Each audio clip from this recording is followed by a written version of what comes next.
As a longtime fan of shonen battle series, what makes My Hero Academia such an engaging experience is its ability to execute on many of the tropes that draw me to this genre. However, I'm only going to focus on 3 areas of the story that it executes well, in hopes that it will help people to appreciate how thoughtfully crafted My Hero Academia is. By the way, if you're not caught up to this story, I'm about to spoil the out of it.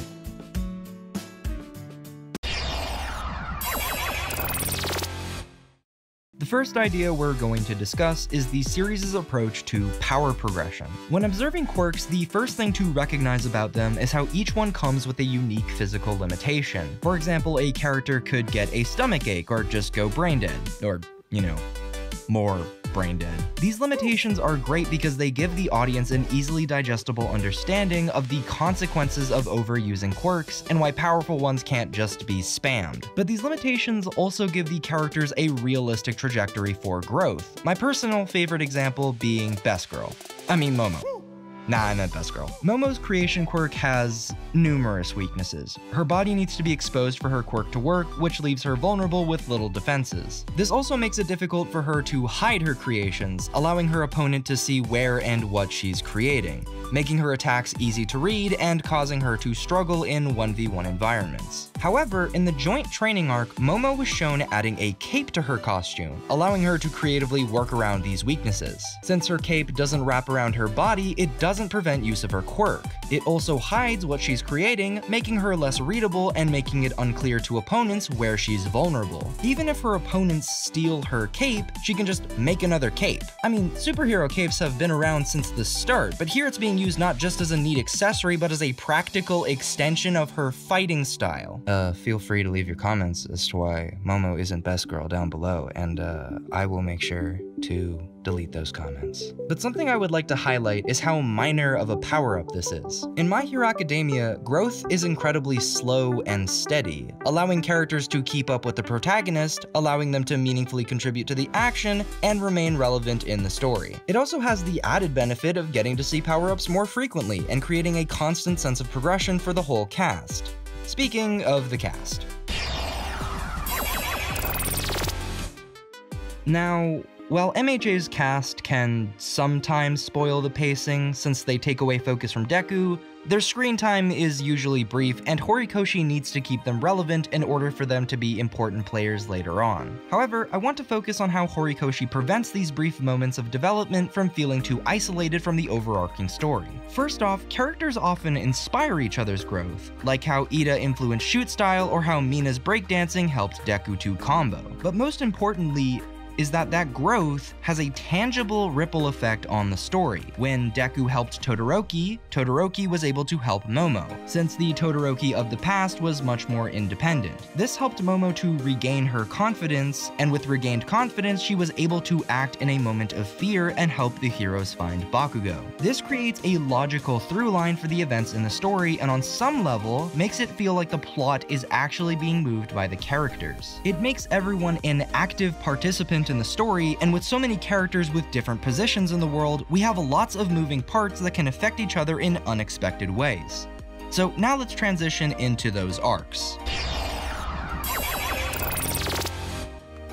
MHA has a really solid understanding of how to handle high and low stakes from arc to arc, such as fighting a giant city-destroying kaiju and then fighting a YouTube prankster. Having high-stakes arcs can be exhilarating, but having that followed by low stakes and returning the characters to the normal world reminds us of what's at stake for the characters, while also allowing us breathing room before the tension ramps up again. Low-stakes training arcs also allow for a greater variety of unique challenges, and keeps the conflict varied and engaging, even if the story arcs do suffer somewhat since they're mostly just combat encounters. Now, some people have voiced that they aren't entirely satisfied with the seeming lack of stakes in My Hero Academia arcs, as there doesn't seem to be grand-scale consequences for major arcs, and I would like to address why I disagree with this. Just like MHA's steady approach to character growth, its approach to building stakes is also very steady, but it builds over time. Stain's speech inspired people to join the League of Villains. The League of Villains then uses that manpower to kidnap Bakugo, which forces All Might and All For One to come into conflict, causing them to both retire. With the Kingpins gone, Shisaki moves in. It's important to remember that MHA is a long-running story. Having large, immediate consequences would only create problems. But while MHA has had a very slow sense of progression, Horikoshi has balanced this by having lots of quickly paced arcs. These brief arcs allow MHA to introduce a lot of themes and ideas that can get fully explored later on, but it also makes the slow development less jarring.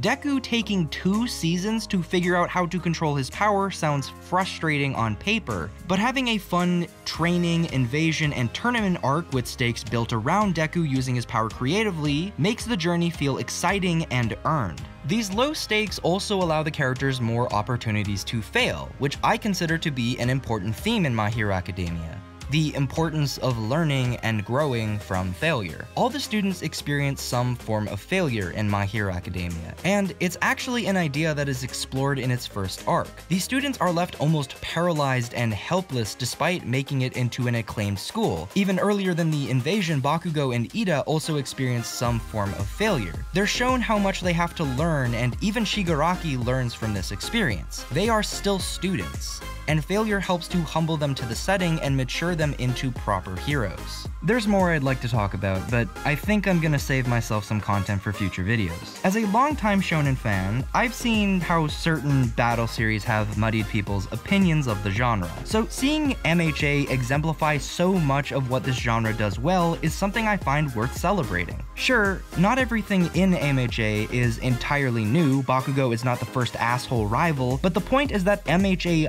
benefits from Bakugo's attitude, and he's the best written rival and character in the story. Tropes exist because they are successful ways of engaging with ideas, and even if stories have similar elements, what's important is the nuances that separate them and what they are exploring. Understanding stories isn't just about knowing what is there, but knowing why it's there. And if you can figure out why something is there, you might just find something with great storytelling. Thank you for watching. If you enjoyed this video, consider leaving me a like and comment so that I know to make more videos like this in the future. Also consider sharing my work on social media with hashtags like My Hero Academia. Your support is greatly appreciated. Feel free to leave your comments as to why Momo isn't best girl down below, and I will make sure to delete those comments.